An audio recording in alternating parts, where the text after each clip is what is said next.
Whatever problem you're having, if you have a simple strategy to get you there, will help you solve all the problems to get there. I'm Dom Jackson with David A. Media, and this is 7 Day Scoop Show, my weekly show where I document my career and decisions that I'm making. Your adventure trying to pursue, use my stories and my adventures that motivate and teach you. Your strategy, figuring out what to do, is always going to be the biggest part, and breaking it down is the best way to do that. So one of the biggest parts of me figuring out is how to get that 500 points a week, if not more. On Wednesday, I had a great day. I had 170 points in one day, which is a good day. Like, that's, you're doing something right, getting that much in the same day, especially when 500 is my goal overall. And, you know, breaking that down to what things make up the right pitch to get the same pitch consistently are 5 main points in it. One's the actual structure. So are you following the sales pitch at the level that you need to follow it? You know, are we saying the exact words that we're told to be said? 2 is the volume. Are you speaking loud enough that people can hear you? Does this voice and this voice are not the same voice? Depending how your voice sounds, it's going to show the level of confidence and conviction in what you're saying to help go through the sales process. 3 is going to be the context. Context is what the actual pitch is about regular to the person. So someone might need a key faster, or they might need a key more focused on the warranty, or they might need something that's more like, hey, like, you gotta really take care of this. You know, the context of what the person needs individually and adjusting your pitch to that person is another level to it. 4, the tone. The tone of voice you use is also important. So if you're saying, the tone of voice you use is also very important. The tone of voice you use is also very important. The tone of voice you use is also very important. Tone of voice you use is also very important. The tone of voice you use is also very important. So it's not just what you say, it's how you say it, which really, really matters. And last but definitely not least, the speed. The pace of how you speak and the pauses you have in between. So those 5 parts are how I break it down for myself. And now it's like seeing what I did wrong, hitting my playback, and having my system for knowing what to correct for each one of the 5 to figure it out. And then having that 5 for myself and for everyone else on my team, that new structure to systemize it, to go through it. Different stores require different strategies, and different positions require different strategies for how you perform in them. If you're just selling, you have to figure out how to sell it the same way all day. If you're selling and teching, you're figuring out how to sell and service in a fastest way to get it done. If you're running the operation, you're figuring out how to sell, tech, and make sure all the people in the right position to run the right time. So there's a lot of different steps going into each thing. So those are a few parts of my actual strategy for me to change. And, you know, breaking it down and figure out what problem to solve first is always gonna be the next step to help you grow. Some other things I learned this week. I had a big moment because I'm working with another band owner out here in Houston, and the different philosophies of how people operate their band and operate their lives as a whole are important.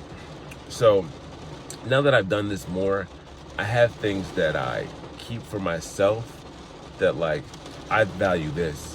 This person might value this. Here's a prime example.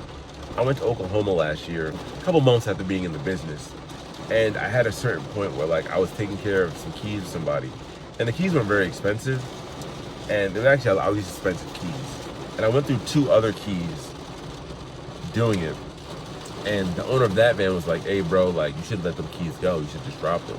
And back then, my philosophy was like, yo, try to save everything. Try to get all the money you can. Try to make sure you service every key possible. If a sale comes in, service it, get it done. But talking to him, he was like, bro, you spent 20, 30 minutes trying to solve this thing, and that was only this much amount of money.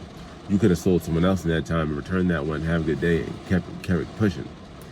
And I had a moment this week that really reinforced that. So there was a certain car we were programming, and, you know, the thing of the matter is, the key was worth 10 points. Let's say it's a 10-point key. And there was an issue with the person's car on why the key couldn't work. So if it's a car issue, it's not our problem. You know, we just say we can't do it. Either you can get that fixed, come back later, or return and get your money back. But the person who ran the van was trying to do more stuff to help them out. In that time period, the van owner was at the van and I was at the car. We ended up switching. So I went to the van and the person went to the van, went to the car to service to help them out, because, you know, the person was a higher level technician than I was as far as how to fix stuff on cars. So I went to the van. In that time period of me being at the van, I got 2 keys, one being worth 35 and one being worth 14. So roughly I made 50 points worth of sales while being at the van, while, you know, the owner was taking care of the car over there that was worth 10. And it really depends on what you value, because that experience of helping that person with their car might become more long-term customers that mean more customers later on. But then for me and my philosophy, I made the right choice. Like, if I was me, I would return that key and went back, keep pushing, and hey, you have a good day. Because one of my biggest philosophies is that I don't want someone waiting a long time and not getting service. So I'm like 2 no's in to go, maybe 3. You know, 2 or 3 things don't work, return it, go get the next key, especially if you're in a store that's high volume. We were in a high volume store. So, you know, my philosophy now, and my strategy for in this now, as I like develop it for myself and develop how I'm going to train and coach my team for it, is that if a key's not at least 20 points, then, you know, we'll give it X amount of tries, then we just return that bitch. Like, get that out of my face. Because if there's enough time that people are going to be coming to the store constantly, you'll miss out on something more trying to save something less. And, you know, the thing that I'm seeing more of is that, and this is a current thought process, but a lot of people are very good at being at the servicing side, and you want to be very good at the servicing side. You don't want to ever be like bad, but almost to the point where like, I can fix this is their natural state of like a key, versus where I'm trying to focus more on the business side, efficiency side, which also involves it. But like, I want to do the most quality service possible. But if the service is outside of our range, get rid of that bitch and go get something else. Like, I'm not trying to fix every car. I'm not trying to sell every key. I'm not trying to service every car we don't have to do. So it's like a new strategy I'm developing from what I've seen so far. But this is one of the moments that reinforced my like, hey, if it's not worth this much money, get rid of that bitch and go find something else. And that's the new thing I'm seeing, like, okay, you know, depending on what you value, depending on what your philosophy is, what your strategy is as an owner, you can kind of figure out how you want to play each game. And then your team's going to reflect that. You spend a lot of time focusing on communication as a team. So our strategy is usually like talk, like every single step we're talking and telling it through. And it keeps us a lot more mindful. So I really like that, because I think one of the biggest flaws of when we can do this at a certain level, when everything's new, it's like, but when you've done it enough times, I've done things enough times now where like certain things I don't even think about, I can just do it. But I might make a mistake because I'm not being mindful in the process. So the communication, everything helps keep everyone alive and in the zone. And I think trying to figure out how to keep that with every single group and reinforce it, it's something I'm constantly being reminded of myself too. People need to be reminded more than they need to be taught, and reminding me to stay mindful in the field is one of the biggest things I'm focusing on. Another thing that I learned about, you know, I'm in Houston right now, it's hot, it's May, going into June, and a lot of the principles I've learned about keeping myself sane and focused in the colder temperatures.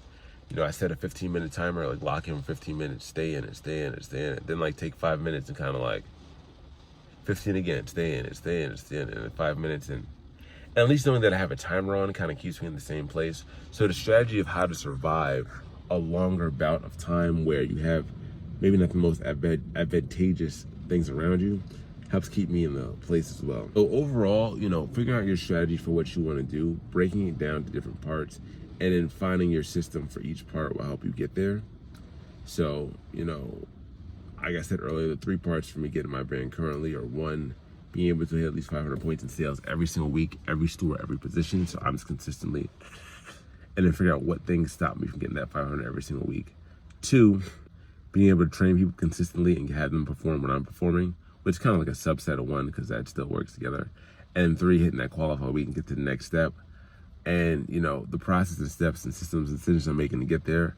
But it's always take it 1 step at a time. We'll get there day by day.